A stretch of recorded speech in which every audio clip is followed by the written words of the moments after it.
అల్లూరు జిల్లా పాడేరులో వనజంగి హిల్ వ్యూలో అద్భుత మేఘాల దృశ్యం ఉంది. మనోహరంగా పర్యాటకులను కనువిందు చేస్తోంది. శీతాకాలంలో నురగ తలపించేలా మేఘ మాలకొండల మధ్య చొచ్చుకొని వచ్చే సూర్యోదయం చూసి పర్యాటకులు పరవశించిపోతున్నారు. ప్రస్తుతం ఉన్న వాతావరణ పరిస్థితుల్లో ప్రభావం వల్ల పాడేరులో కనిష్ట స్థాయిలో ఉష్ణోగ్రతలు నమోదు కావడంతో ఈ మేఘమాల పర్యాటకులను ఆహ్లాదం కలిగిస్తోంది.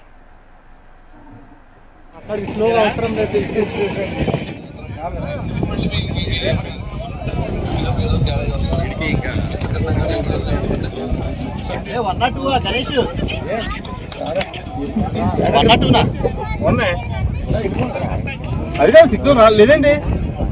తప్పు నెంబర్ కొట్టారా? అది ఎవరు లేట్ ఎంతన్నా 20